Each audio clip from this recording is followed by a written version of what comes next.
Hercules, jalan panjang seorang legenda.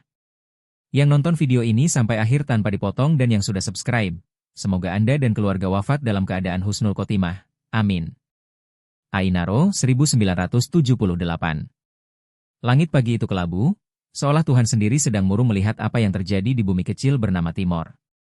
Di bawah langit yang tak bersuara, suara dentuman mortir dan tembakan senapan otomatis membelah udara. Ainaro terbakar oleh perang, dan Rosario kecil berdiri di tengah reruntuhan yang dulunya adalah rumahnya. Dia tak menangis. Bocah 10 tahun itu hanya menatap tubuh kedua orang tuanya yang sudah tak bernyawa, tergolek seperti karung gandum di antara puing-puing. Darah menggenang di tanah. Tak jauh dari sana, adiknya yang masih bayi menangis tanpa suara di pelukannya yang gemetar. Rosario, bawa adikmu lari. Itu suara terakhir sang ibu sebelum peluru menembus dadanya. Dan Rosario lari.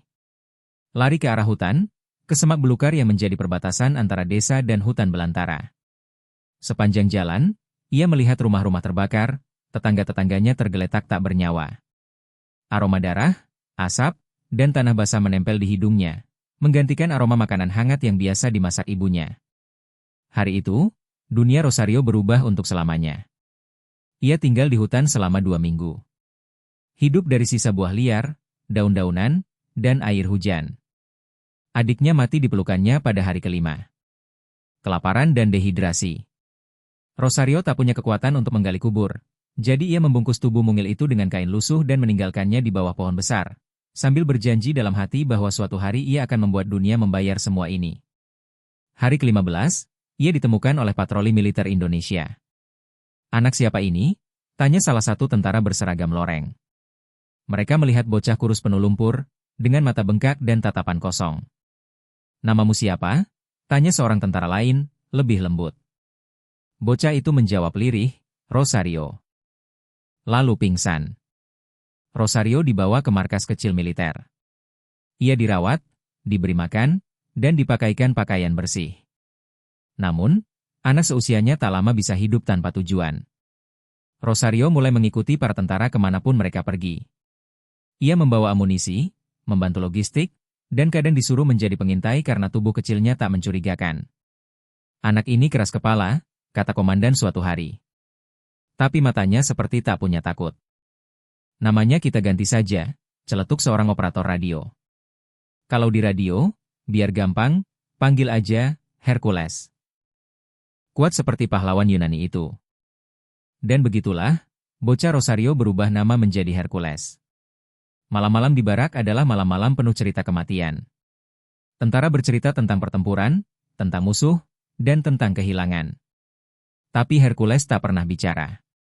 Ia hanya mendengarkan, duduk di sudut, membersihkan sepatu tentara atau merapikan amunisi. Satu-satunya yang ia simpan di bawah bantalnya adalah sobekan foto keluarganya, foto hitam putih yang kini hanya menyisakan wajah ibunya setengah terpotong. Saat beranjak remaja, ia menjadi lebih bertenaga dan lebih brutal. Dalam suatu patroli, kendaraan mereka diserang dan meledak di pegunungan. Tubuh Hercules terlempar dan tertindih reruntuhan. Ia selamat, tapi kehilangan tangan kanan dan satu matanya hancur oleh pecahan logam panas.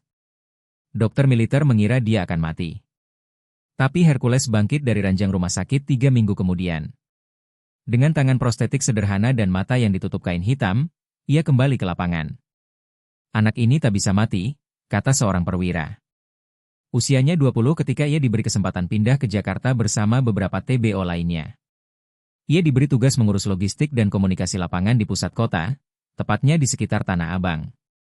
Bagi Hercules, Jakarta adalah dunia yang asing, ramai, penuh lampu, tapi tidak lebih manusiawi dari hutan gerilya. Di Tanah Abang, ia pertama kali melihat wajah asli ibu kota. Pedagang kaki lima berseteru, preman meminta uang keamanan, polisi bermain mata. Dunia ini seperti pertempuran, tapi dalam bentuk yang lebih licik. Dan Hercules tahu, ia bisa hidup di sini. Bahkan, mungkin lebih baik daripada siapapun. Awalnya ia hanya menjaga kios-kios milik orang-orang Timor. Tapi ketika para preman lokal mencoba mengusir mereka, Hercules berdiri. Sendiri. Dengan tangan kanan palsu dan mata yang buta sebelah, ia memukul mundur sekelompok preman dengan balok kayu dan keberanian tanpa batas. Luka berdarah di pelipisnya, tapi mereka mundur. Kalah oleh seorang cacat. Namanya mulai dikenal. Preman Timor, katanya. Tapi orang-orang di belakang menyebutnya lain. Hercules. Beberapa bulan kemudian, ia membentuk jaringan kecil, orang-orang Timor yang tak punya tempat di kota ini. Mereka bersatu, bekerja di bawah perintahnya, menjaga keamanan pasar dan melindungi pedagang. Tapi di balik semua itu, bisnis lain berkembang, pungutan liar, judi kecil-kecilan, dan kadang pemaksaan. Ia tak peduli. Dunia ini tidak pernah adil buat kita, katanya suatu malam kepada salah satu anak buahnya. Kalau kamu mau dihormati, bikin orang takut. Kalau kamu mau dihargai, tunjukkan siapa yang berkuasa. Dan kekuasaan mulai datang. Polisi mulai diam. Pejabat pasar memberi celah. Preman-preman kecil menawarkan aliansi. Tapi Hercules tahu, dunia ini tak bisa dibagi. Ia tak mau aliansi, ia mau kekuasaan penuh. Tahun-tahun pertama di Jakarta adalah tahun-tahun pembuktian. Setiap bekas luka di tubuhnya adalah medali. Setiap orang yang tunduk padanya adalah bukti bahwa ia bukan lagi Rosario kecil dari Ainaro. Ia adalah raja di dunia yang tak mengenal belas kasihan. Namun, di tengah malam-malam kemenangannya, ia tetap menyimpan sobekan foto ibunya. Ditempatkan di dompet kecil di dadanya, dekat jantung. Ia jarang membukanya, tapi ketika ia sendirian, dengan darah di baju dan kemenangan di genggaman, ia melihat wajah itu dan bertanya dalam hati. Apa kau bangga padaku, Ma? Tapi jawaban tak pernah datang. Dan dalam diam, Hercules tahu, perang belum selesai. Perang hanya berpindah dari Ainaro ke Jakarta. Dari peluru ke politik. Dari darah ke uang.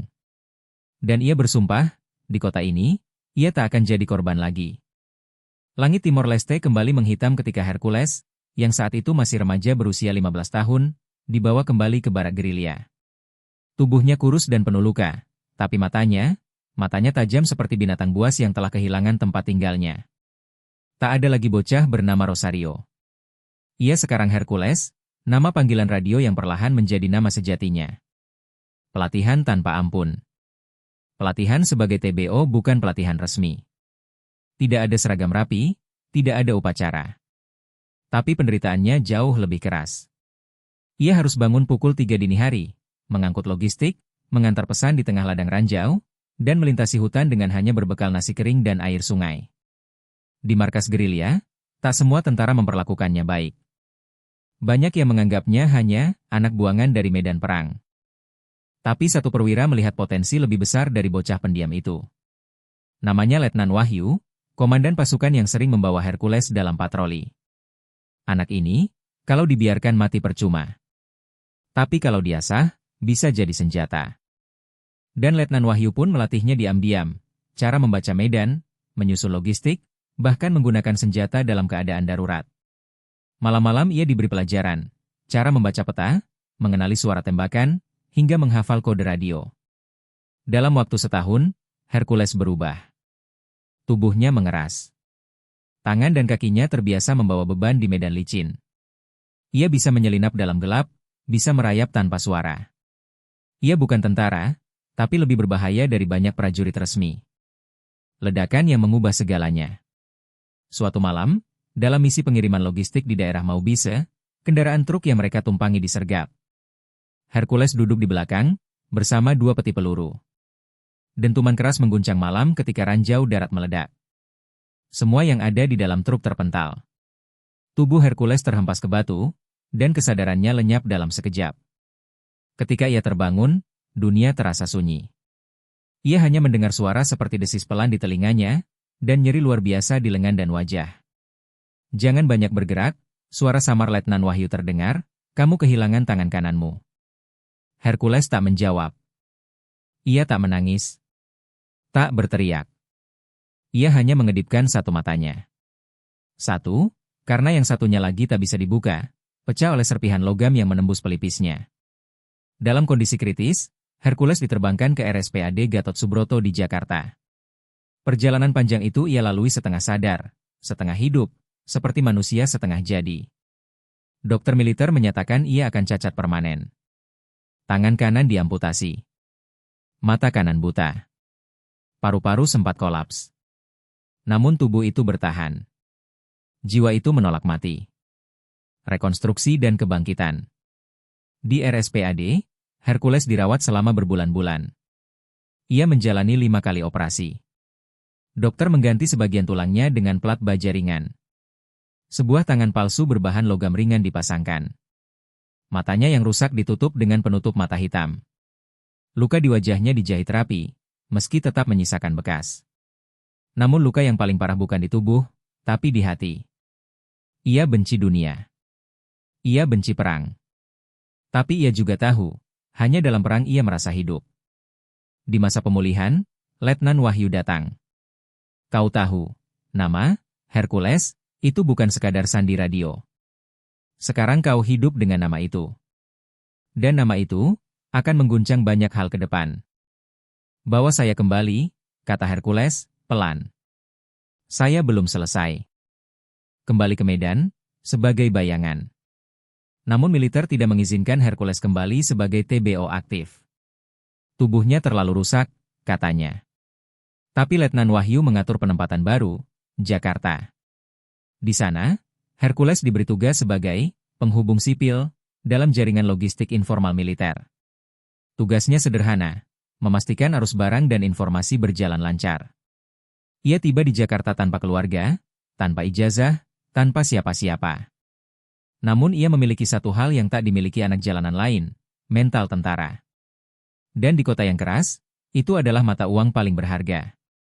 Jakarta, medan tempur baru. Tahun 1980-an, Tanah Abang adalah pusat dari segala kekacauan Jakarta. Pasar yang penuh sesak, preman bersenjata tajam, judi dan narkoba di balik kios. Polisi sering tutup mata. Pedagang hidup dalam ketakutan. Hercules melihat peluang di sana. Ia mulai bekerja sebagai pengaman kios. Karena posturnya besar dan tatapannya mengintimidasi, tak ada yang berani macam-macam. Dalam hitungan bulan, ia merekrut pemuda-pemuda dari timur yang senasib, ex-TBO, anak terlantar, pelarian perang. Mereka membentuk satu jaringan kecil. Tugas mereka, menjaga pasar. Tapi di balik itu, mereka mulai memungut iuran keamanan. 1 kios Rp1.000 per hari. Lalu 2.000.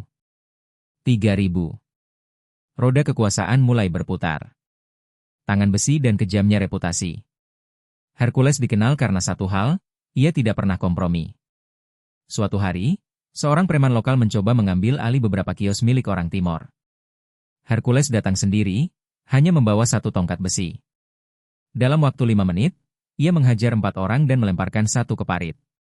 Kalau ada yang ganggu orangku, artinya ganggu aku, katanya sambil berdarah. Dan aku bukan orang yang gampang mati. Kejadian itu menyebar cepat. Polisi datang. Tapi karena beberapa pejabat pasar berada dalam daftar gajinya, kasus itu hilang begitu saja. Dari situ, Hercules tak hanya ditakuti, ia dihormati. Dan itu lebih berbahaya dari sekadar takut. Koneksi militer dan politik. Hubungan Hercules dengan orang dalam militer terus terjaga. Beberapa perwira lama, termasuk Letnan Wahyu yang kini naik pangkat, menjadi pelindung dalam bayang-bayang. Sebagai imbalannya, Hercules menyediakan tenaga untuk mengamankan proyek-proyek sensitif di lapangan. Suatu malam, ia diminta mengamankan sebuah pertemuan rahasia antara tokoh politik dan bisnis di sebuah hotel elit. Salah satu tokoh yang hadir adalah perwira tinggi, seseorang yang akan menjadi figur penting dalam sejarah Indonesia. Setelah pertemuan, tokoh itu memanggil Hercules secara pribadi. Kamu ini keras kepala, tapi punya loyalitas. Dunia ini butuh orang seperti kamu, yang bisa menjaga punggung orang penting. Itulah momen ketika Hercules menyadari, kekuasaan sejati bukan di jalanan, tapi di balik meja bundar politik. Tapi untuk sampai ke sana, ia harus jadi legenda dulu di bawah. Tangan besi yang tak kenal ampun. Dengan tangan kanan palsunya, Hercules memimpin geng preman seperti jenderal perang. Ia mengatur wilayah-wilayah, Tanah Abang, Jembatan 5, dan sekitarnya. Setiap blok dijaga ketat. Setiap preman luar yang masuk tanpa izin, dihajar. Tapi ia juga mengatur sistem keadilan sendiri. Bila ada anggotanya yang menyakiti warga kecil atau melecehkan pedagang, ia hukum sendiri. Bahkan, pernah suatu malam, Seorang anak buahnya dicambuk di depan umum karena mengancam ibu penjual nasi uduk. "Aku bukan binatang," katanya. "Kita boleh keras. Tapi bukan ke orang lemah." Kebijakan keras itu membuat banyak warga justru mendukungnya. Bagi sebagian orang, Hercules adalah preman, tapi juga pelindung. Simbol ketertiban dalam dunia yang kacau. Bayangan masa lalu. Tiap malam, setelah semua orang tidur, Hercules duduk sendirian di kamar kosnya. Ia membuka dompet kecil berisi sobekan foto ibunya. Bekas luka di wajahnya kini menjadi semacam simbol kekuatan. Tapi ia tahu, luka itu juga pengingat, bahwa ia tak pernah benar-benar sembuh dari masa kecilnya. Sesekali, ia bermimpi tentang Ainaro. Tentang adiknya yang mati di pelukannya. Tentang ibunya yang bersimbah darah sambil berteriak padanya agar lari. Ia terbangun dengan nafas berat. Tapi tak pernah menangis. Ia tak punya hak untuk lemah. Bukan lagi. Di Jakarta, perang belum selesai. Tapi kali ini, senjatanya bukan peluru, melainkan kekuasaan, uang, dan pengaruh. Dan Hercules siap menghadapi semua itu, dengan satu tangan logam, satu mata, dan satu tekad yang tak bisa dihancurkan. Kalau dunia ini keras, maka aku akan lebih keras darinya. Tahun 1993, Jakarta mulai menggeliat ke arah modernitas. Gedung pencakar langit bermunculan. Mobil-mobil mewah mulai menguasai jalan-jalan protokol. Tapi di bawah gemerlap kota, ada satu wilayah yang tetap liar, tak tersentuh hukum dan peradaban, Tanah Abang. Disinilah nama Hercules bukan sekadar legenda. Ia adalah penguasa. Raja tanpa mahkota. Dan wilayah kekuasaannya tak diukur dari luas tanah, tapi dari rasa takut dan loyalitas. Wilayah merah. Tanah Abang bukan hanya pasar tekstil terbesar di Asia Tenggara. Ia adalah medan pertempuran berbagai kekuatan, geng preman, aparat bayangan, politisi oportunis, dan pengusaha yang bermain kotor. Hercules tahu itu sejak hari pertama ia menginjakkan kaki di sana. Ia tidak butuh peta. Ia membaca wilayah melalui aroma, darah, keringat, dan uang. Ia membagi wilayah kekuasaannya menjadi sektor-sektor, masing-masing dipimpin oleh orang kepercayaannya. Domingos di Blok A, Tole di Blok F, dan Amar di jalur rel belakang pasar. Mereka adalah ex-TBO, sama keras dan setia seperti dirinya. "Ini bukan tentang siapa yang paling jago pukul," kata Hercules saat pertemuan pertama mereka. "Ini tentang siapa yang paling sanggup menjaga nama kita tetap ditakuti tanpa menyentuh warga kecil. Kita bukan rampok. Kita penguasa." Berseteru dengan preman lokal. Namun kekuasaan tidak datang tanpa perlawanan. Tanah Abang bukan wilayah kosong. Di sana sudah bercokol geng lokal Betawi pimpinan Haji Dul Rahman, preman tua yang dulu pernah bekerja dengan aparat, dan dikenal sebagai si macan tua. Haji Dul tak terima wilayahnya dicemari oleh orang luar. Anak-anak timur itu cuma berani karena di-backing tentara. Tanpa itu, mereka cuma budak, katanya dalam sebuah pertemuan rahasia dengan para preman lokal. Maka perang dingin dimulai. Kedua pihak tidak langsung bentrok. Mereka saling mengintai, mengadu informasi, dan kadang menculik anak buah satu sama lain. Tapi garis api sudah terbentuk. Hercules sadar, jika ia ingin bertahan, ia harus lebih dari sekadar preman. Ia harus menjadi sistem. Sistem kekuasaan bayangan. Maka ia mulai membuat aturan. Iuran keamanan wajib, tapi jumlahnya tetap dan masuk ke buku kas. Tak boleh ada pemalakan liar di luar garis organisasi. Setiap anggota wajib ikut pengajian Jumat malam, bukan karena religiusitas, tapi agar terlihat membaur. Preman dilarang minum di wilayah kerja. Sebagian orang mencibirnya, "Preman kok pakai sistem?" Tapi Hercules tak peduli. Ia tahu satu hal, manusia mengikuti kekuasaan, bukan karena suka, tapi karena percaya mereka akan aman di bawahnya. Dan sistemnya berhasil. Pedagang mulai tenang. Polisi mulai bekerja sama. Bahkan wartawan yang dulu gemar menulis soal kriminal, kini mulai menulis pujian, preman Timor, pelindung pedagang Tanah Abang. Bisnis di balik kekuasaan. Namun di balik semua itu, bisnis berjalan. Bisnis yang tak akan pernah masuk berita. Penagihan utang. Perlindungan usaha ilegal. Pelelangan liar. Investasi bodong. Bahkan, pengamanan proyek-proyek pemerintah yang diganggu oknum. Hercules tidak bermain sendiri. Ia menjalin jaringan dengan banyak tokoh, pejabat pasar, anggota ormas, bahkan pejabat militer yang masih aktif. Setiap proyek besar yang masuk Tanah Abang, pasti lewat izin darinya. Jika tidak, maka peralatan proyek bisa dibakar malam hari. Gua nggak minta banyak, katanya dalam satu pertemuan dengan kontraktor. Cuma 10%. Tapi gua pastikan lo kerja lancar sampai selesai. Dan mereka setuju. Karena mereka tahu, lebih mahal menghadapi Hercules daripada membayarnya. Pertemuan rahasia di Menteng. Suatu malam, Hercules diundang ke sebuah rumah besar di Menteng. Di sana hadir 3 orang penting, seorang pengusaha nasional, seorang mantan jenderal, dan seorang politisi muda yang sedang naik daun. Kami butuh orang seperti kamu, kata sang jenderal. Bukan cuma jago lapangan, tapi juga bisa mengatur orang. Kita akan masuk tahun politik. Dan kekuasaan itu, Mas Hercules, butuh kaki dan tangan. Hercules tersenyum tipis. Kaki dan tangan gua udah tinggal separuh, jenderal. Tapi kalau otak masih bisa diajak kerja, kenapa tidak? Dari sana, ia mulai masuk ke dunia broker politik. Ia tak hanya mengatur pasar, tapi juga mengatur suara. Preman-preman binaannya mulai dilatih jadi tim sukses, pasang baliho, kawal logistik kampanye.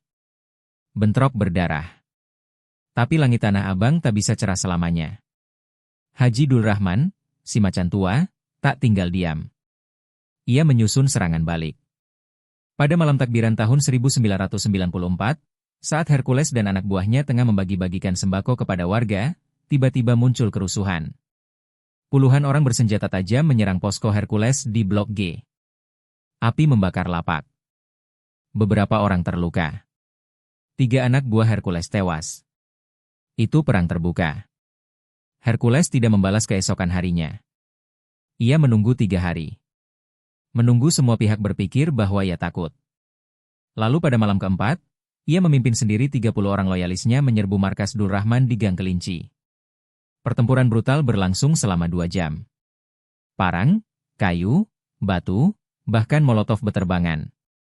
Ketika polisi datang, semuanya sudah selesai. Haji Dul Rahman terkapar dengan luka bacok di punggung. Tidak tewas, tapi trauma. Setelah malam itu, tak ada lagi yang berani menantang Hercules secara langsung. Tanah Abang benar-benar miliknya. Hercules, simbol kekuasaan baru. Di awal 1995, Hercules bukan lagi preman. Ia adalah pengusaha, pengatur, pelindung, dan penguasa informal.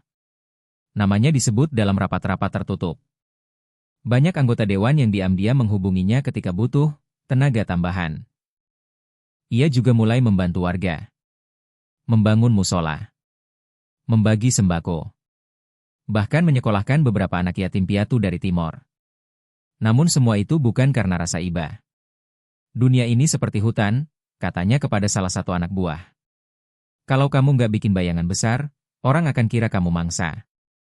Hercules membangun bayangannya. Dan bayangan itu kini menutupi sebagian besar Tanah Abang. Di balik kekuatan, kesendirian. Tapi semua kekuasaan itu tak menghapus satu fakta. Hercules tetap sendiri. Ia tidak menikah. Tidak punya keluarga. Rumah kontrakannya besar, tapi sepi. Malam-malam ia hanya duduk di balkon, memandangi kota yang tak pernah tidur, sambil menyalakan rokok dan menatap jauh ke langit Jakarta. Kadang, ia membuka dompetnya. Masih ada sobekan foto ibunya. Wajah wanita yang dulu berkata, "Lari, Rosario." Ia tak lari lagi sekarang. Ia berdiri. Tapi dalam dirinya, Rosario kecil itu belum mati. Dan kadang ia bertanya, apakah semua ini cukup untuk membuatmu bangga, MA? Tahun 1998 adalah tahun badai. Jakarta bukan lagi ibu kota, ia menjadi medan perang sosial dan politik. Demonstrasi mahasiswa meledak di seluruh penjuru kota. Inflasi meroket. Toko-toko dijarah. Orang-orang turun ke jalan, menuntut satu hal, reformasi. Dan dalam kekacauan itu, kerajaan jalanan Hercules pun diguncang. Guncangan dari atas. Selama bertahun-tahun, Hercules hidup nyaman di antara bayang-bayang kekuasaan. Ia bukan siapa-siapa secara hukum, tapi semua orang tahu, Dia orangnya, para jenderal. Ia tidak disentuh, tidak diusik, dan selalu diberi ruang. Tapi ketika rezim Soeharto mulai retak, jaringan perlindungan itu mulai runtuh satu persatu. Orang-orang yang dulu berdiri di sampingnya kini mulai diam. Sebagian memilih tiarap. Sebagian lagi kabur ke luar negeri. Orang-orang dalam militer yang selama ini menjadi pelindungnya mulai menghindar.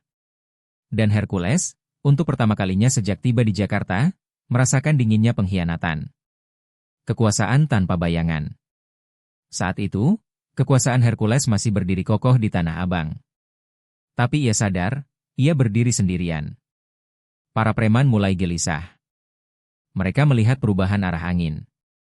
Beberapa bahkan mulai berpindah ke ormas-ormas baru yang bermunculan pasca reformasi. Ormas yang menawarkan ideologi, bukan sekadar kekuasaan jalanan. Bang, kalau kita terus berdiri sendirian, bisa habis. Mending kita gabung sama kelompok baru, kata Domingos, salah satu orang kepercayaannya. Hercules menatapnya tajam. Kalau kamu mau jadi hamba baru, silakan. Tapi aku bukan hamba siapa-siapa. Aku bikin sistemku sendiri. Dari nol. Dari darah. Dari luka. Tapi kata-kata itu tidak lagi menggetarkan seperti dulu. Domingos diam. Tapi ia tahu, keretakan sudah mulai menganga. Kudeta di jalanan. Krisis ekonomi membawa preman-preman baru ke Tanah Abang. Mereka bukan lagi anak-anak perang. Mereka anak kota, berpendidikan, tapi haus kuasa. Mereka datang membawa koneksi ke ormas-ormas politik, membawa amplop, baliho, dan sepeda motor.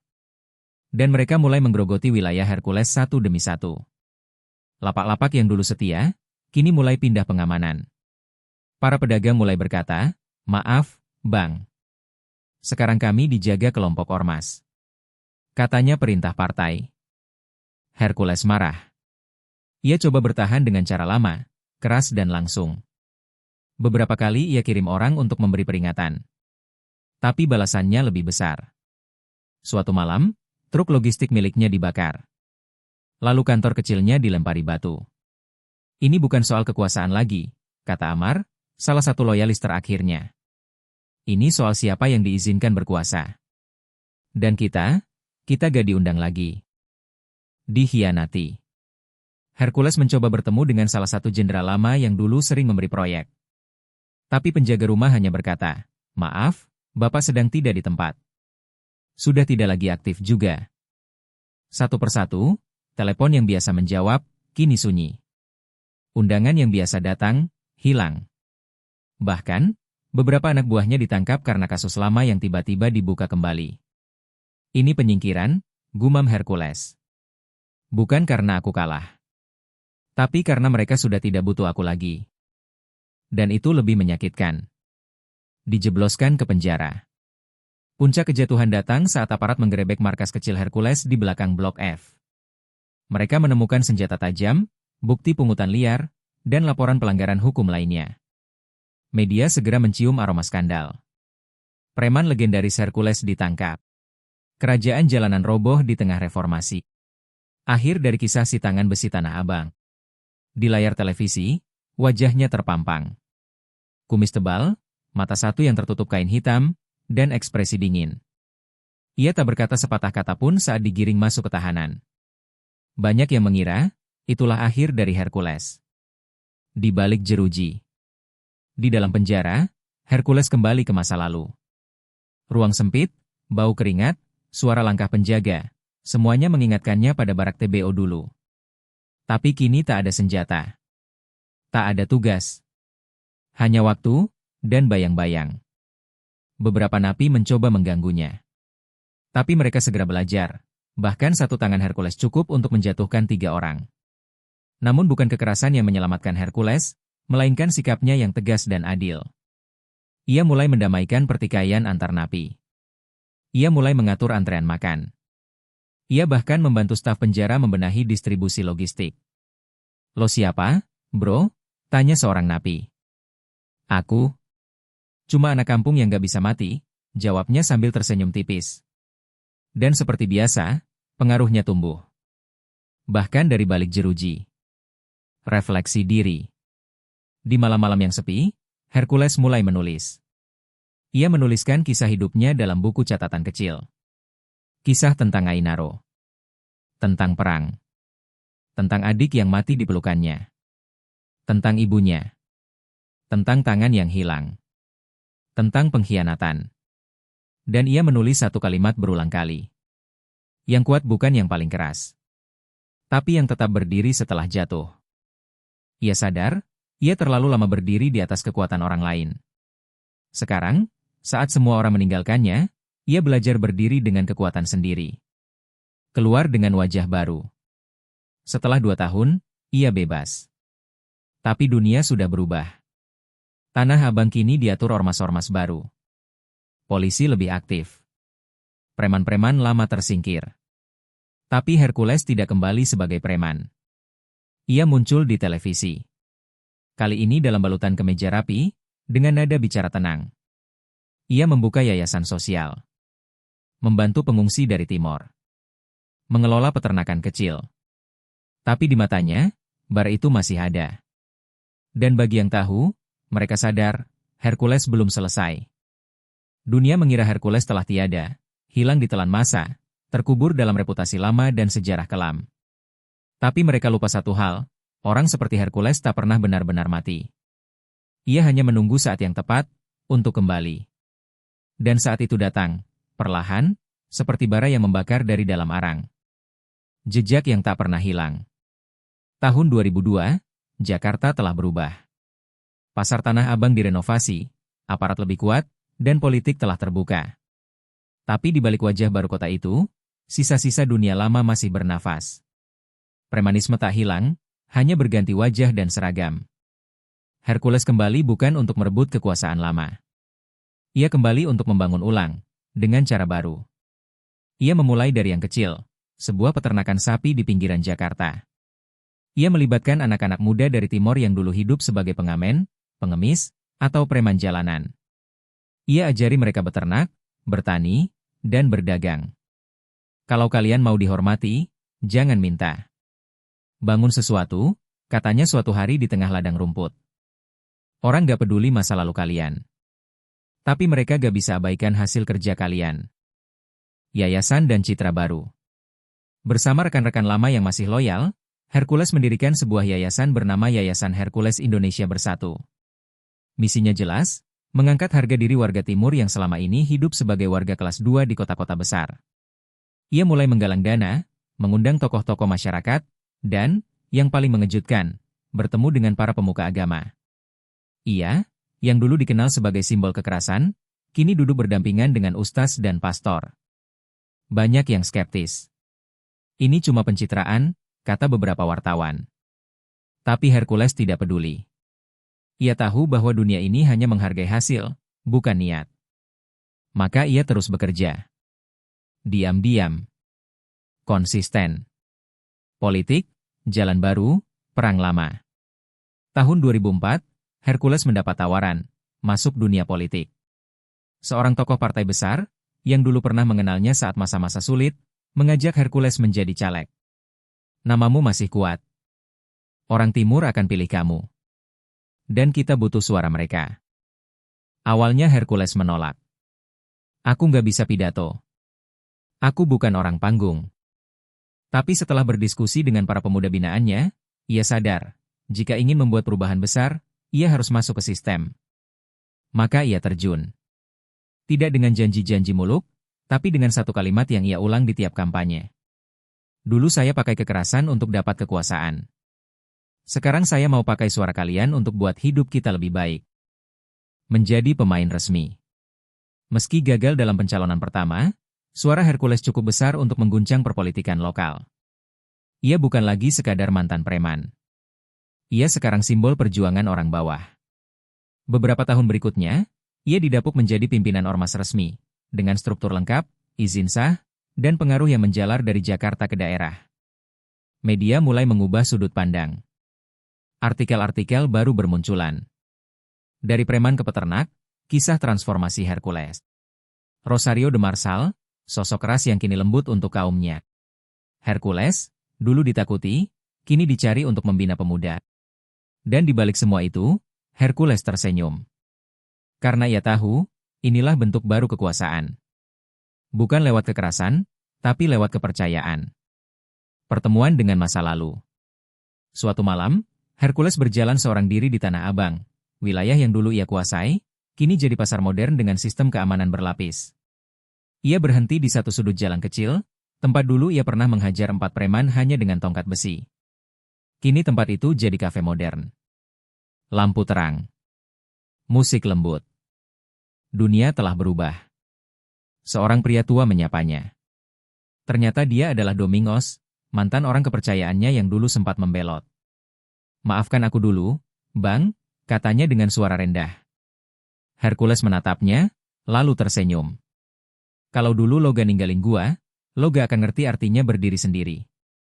Gua pun belajar dari ditinggal." Mereka berjabat tangan. Dan malam itu, 2 bayangan lama berdamai. Di atas puing-puing sejarah yang pernah mereka rebutkan dengan darah. Bayangan baru, musuh lama. Namun semakin tinggi Hercules terbang, semakin banyak yang merasa terancam. Beberapa elit lokal merasa terganggu dengan pengaruhnya yang kembali menguat. Mereka menyebar rumor bahwa Hercules hanya menyamar. Bahwa semua kegiatan sosialnya cuma kedok bisnis gelap. Beberapa ormas saingan mulai memprovokasi bentrokan kecil. Preman-preman baru mencoba unjuk gigi. Tapi kali ini Hercules tidak menanggapi dengan parang atau pukulan. Ia menanggapi dengan kamera dan mikrofon. Ia undang media. Ia buka buku kas. Ia ajak aparat turun langsung. "Dulu saya pakai tangan. Sekarang saya pakai data," katanya sambil tersenyum tipis. Dari dendam ke hikmah. Dalam satu wawancara di televisi nasional, Hercules ditanya, "Apa yang paling Anda sesali dalam hidup?" Ia diam sesaat, lalu menjawab, "Bukan kehilangan tangan atau mata, tapi kehilangan waktu untuk jadi anak bagi ibu saya. Dia mati waktu saya lari. Saya janji gak akan lari lagi, dari siapapun." Dan di balik mata satu itu, terlihat air yang hampir jatuh. Tapi ia tahan. Karena seorang legenda tahu, air mata bukan untuk melemahkan, tapi untuk mengingatkan. Simbol ketangguhan baru. Kini, Hercules dikenal sebagai mentor bagi banyak pemuda rawan. Ia menjadi jembatan antara aparat dan warga. Ia terlibat dalam proyek-proyek sosial, membantu korban penggusuran, bahkan membina napi eks-lapas agar bisa kembali ke masyarakat. Ia bukan malaikat. Tapi ia bukan lagi monster. Ia adalah bukti bahwa bahkan dari abu dan kehancuran, seseorang bisa bangkit, lebih kuat, lebih bijak, dan lebih berarti. Jakarta, 2015. Kota semakin tumbuh, menggeliat dalam kemacetan dan gedung pencakar langit. Tapi di tengah modernisasi itu, bayang-bayang masa lalu tak pernah sepenuhnya hilang. Di balik kaca-kaca kantor dan kafe, kehidupan jalanan masih bergulir, kasar, kelam, penuh siasat. Dan di tengah semua itu, Hercules, kini seorang pemuka jalanan, bukan lagi sekadar nama. Ia adalah narasi kebangkitan, tapi juga kenangan akan darah yang belum kering sepenuhnya. Darah yang tak pernah hilang. Meski kini ia duduk berdampingan dengan pejabat, mengatur logistik untuk bencana, dan menjadi pembicara di seminar pemuda, tidak semua orang lupa siapa Hercules dulu. Suatu sore, sebuah pesan singkat masuk ke ponselnya. Isinya pendek. "Kau bisa bertobat, tapi darah adikku tidak kembali." Pengirimnya anonim. Tapi Hercules tahu, itu bukan satu-satunya. Sudah banyak yang datang ke rumahnya membawa dendam lama. Anak-anak korban kerusuhan dulu. Keluarga preman yang dulu mati dalam bentrok jalanan. Bahkan mantan polisi yang dulu disuap lalu dibuang saat tak lagi berguna. Setiap kali pesan datang, Hercules hanya menjawab dalam hati. "Aku tidak bisa hidup 2 kali. Tapi aku bisa mati dengan benar." Anak muda dari timur. Suatu malam, saat menghadiri pengajian kecil di daerah Cililitan, Hercules didekati oleh seorang pemuda yang baru datang dari Kupang. Namanya Joel, 19 tahun, mata tajam, suara bergetar. "Om Hercules," katanya, "saya datang ke Jakarta karena saya mau jadi seperti Om. Tapi, bukan yang dulu. Yang sekarang." Hercules terdiam sejenak, lalu menunjuk ke dadanya. "Lo mau jadi gue? Satu mata, tangan besi, tidur di aspal 3 tahun?" Lo gak ngerti apa yang gue bayar buat jadi kayak sekarang. Joel mengangguk. Tapi tatapannya tak gentar. Saya gak mau takut, Om. Saya capek miskin. Saya capek malu karena orang timur selalu dikira tukang pukul. Keesokan harinya, Joel sudah ikut di peternakan. 2 minggu kemudian, ia jadi koordinator remaja. Sebulan kemudian, ia mulai belajar menyusun proposal yayasan. Dan Hercules tahu, ada bara baru yang akan menyala. Ormas dan politik, jalan berduri. Tahun 2018, organisasi yang dipimpin Hercules mulai dituding menjadi bagian dari politisasi ormas. Ada yang menuduhnya disewa elit politik. Ada pula yang menuduh ia kembali pada cara lamanya, memobilisasi massa untuk tekanan. Beberapa tokoh bahkan mulai menyuarakan pembekuan. Mereka lupa, atau pura-pura lupa, bahwa Hercules kini tidak sendiri. Ia didukung oleh ratusan pemuda binaan, belasan peternakan swadaya, puluhan koperasi rakyat, dan simpati. Dalam sebuah forum nasional, ia naik ke atas panggung. Tidak dengan kemarahan, tapi dengan doa. Saya tidak akan balas kebencian dengan kebencian. Saya sudah cukup lama berdarah. Sekarang saya mau mati dengan tangan bersih, kalau Tuhan izinkan. Dan untuk pertama kalinya, audiens diam. Karena siapapun bisa keras, tapi butuh kekuatan luar biasa untuk melembutkan luka lama. Ibunda yang selalu dipanggil. Dalam kesendiriannya, Hercules mulai semakin dekat dengan Tuhan. Ia mendirikan musala kecil di belakang rumahnya. Ia tak banyak bicara soal agama, tapi ia konsisten salat dan mendatangi anak-anak muda yang putus sekolah. Dalam satu sesi bimbingan, seorang anak bertanya, "Om, apa Om pernah berdoa buat Mama Om?" Ia terdiam. Lama. Lalu menjawab pelan. "Setiap malam. Bahkan waktu gua nyiksa orang. Bahkan waktu gua disiksa.